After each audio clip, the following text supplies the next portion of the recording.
আসসালামু আলাইকুম viewers, welcome back to my channel. আরও একটি নতুন কেকের রেসিপি নিয়ে চলে এসেছি। আজকে আমি আপনাদের সাথে শেয়ার করব আটা দিয়ে চকলেট কেক। অনেক সময় কিন্তু বাসায় ময়দা থাকে না, তো আটা দিয়েও কিভাবে পারফেক্ট কেক তৈরি করা যায় ওই রেসিপিটি শেয়ার করব। তো চলুন দেখে নেওয়া যাক কিভাবে আটা দিয়ে কেক তৈরি করতে হয়।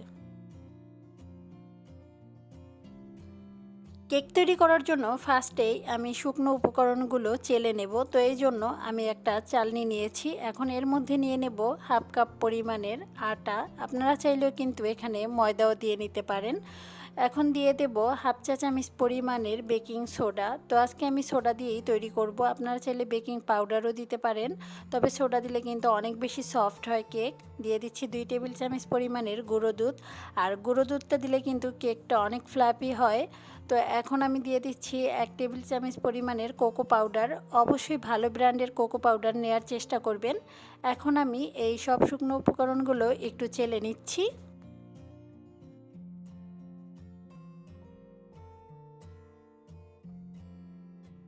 একবার চেলে নিয়েছি, আর এই একইভাবে আমি আরও একবার চেলে নেব। 2বার চেলে নিলে কিন্তু কেকটা অনেক মসৃণ হয়, তো খেতেও অনেক বেশি ভালো লাগবে। 2বার চেলে নেওয়ার পরে এখন আমি এই বাটিটা একটা সাইডে রেখে দিচ্ছি। আর এখন আমি এখানে নিয়ে নেব একটা ব্লেন্ডারের জার। এর মধ্যে দিয়ে দিচ্ছি 2টা ডিম। তো অবশ্যই ডিমটা ফ্রিজের হলে 1 ঘন্টা আগে বের করে রাখবেন। তো 2টা ডিম দিয়ে আজকে আমি কেক তৈরি করে দেখাচ্ছি। এখন আমি এর মধ্যে নিয়ে নিচ্ছি হাফ কাপ পরিমাণের চিনি। তো চিনিটা আপনারা চাইলে আরেকটু কমও দিতে পারেন। দিয়ে দিচ্ছি সামান্য পরিমাণের লবণ। ঢাকনা দিয়ে ব্লেন্ড করে নিচ্ছি 2 মিনিটের মতো। অনেক সময় কিন্তু আমরা হাত দিয়ে এটাকে মিক্সড করতে গেলে অনেক সময় লাগে, আর ব্লেন্ডার দিয়ে করতে গেলে কিন্তু খুবই অল্প সময়ে করে নেওয়া যায়। তো 2 মিনিট আমি ব্লেন্ড করে নিয়েছি। এখন আমি এর মধ্যে দিয়ে দিচ্ছি হাফ কাপের থেকে একটু কম সয়াবিন তেল। আপনারা চাইলে কিন্তু কেকটা বাটার দিয়েও তৈরি করে নিতে পারেন। তো বাটার কিন্তু সবসময় বাসায় থাকে না, এই জন্য সয়াবিন তেল দিয়ে আজকে করে দেখাচ্ছি। এখন আমি ঢাকনাটা দিয়ে আরও 1 মিনিটের মতো ব্লেন্ড করে নিলাম।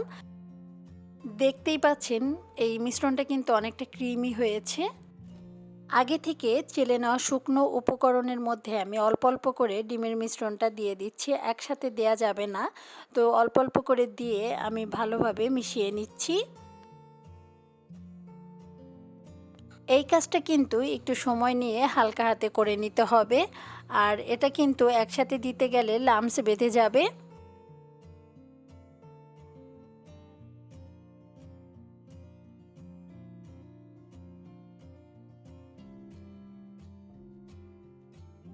কেকের ব্যাটারটা কিন্তু পুরোপুরি রেডি। এখন আমি এটাকে একটা মোল্ডে নিয়ে নিচ্ছি। তো এখানে আমি একটা সসপ্যানের মধ্যে বানাবো, এই জন্য কাগজ দিয়ে এভাবে আমি তেল মাখিয়ে নিয়েছি।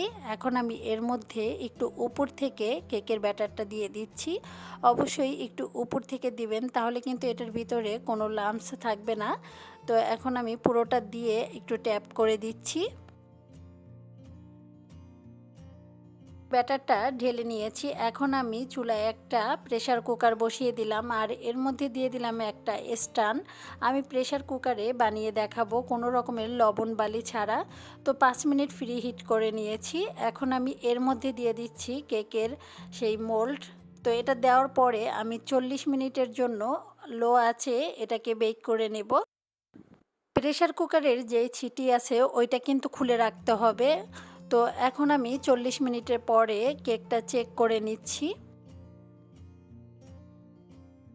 দেখতেই পাচ্ছেন কেকটা কিন্তু অনেকটা ফুলে গেছে, আর মনে হচ্ছে কেকটা হয়ে গেছে। তারপরও আমি একটু চেক করে নিচ্ছি একটা টুথপিক দিয়ে।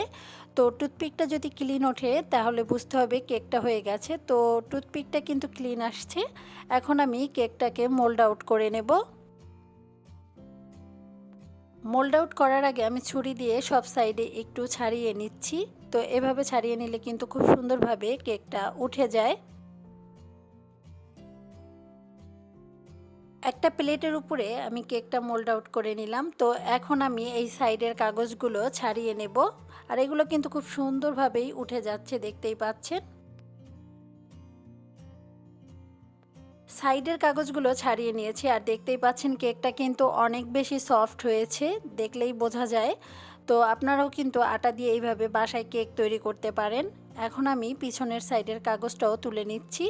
তো সামনে আর পিছনে খুব সুন্দর কিন্তু হয়ে গেছে। তো এখন আমি কেকটা কেটে নিচ্ছি। আমি ফার্স্টেই মাঝ বরাবর কেটে নিচ্ছি। আসলে কেকটা আপনারা আপনাদের পছন্দ অনুযায়ী কেটে নেবেন।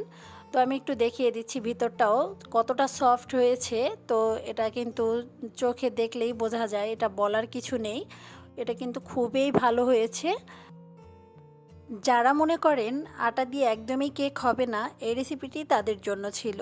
আশা করছি আমার রেসিপিটি আপনাদের ভালো লেগেছে। ভালো লাগলে অবশ্যই চ্যানেলটি সাবস্ক্রাইব করে দেবেন আর পাশে থাকা বেল বাটনে প্রেস করে রাখবেন আরও এরকম নিত্য নতুন ভিডিও পাওয়ার জন্য। সবাই ভালো থাকবেন, সুস্থ থাকবেন, আমার জন্য দোয়া করবেন। আজকের মতো এখানেই বিদায়। আল্লাহ হাফেজ।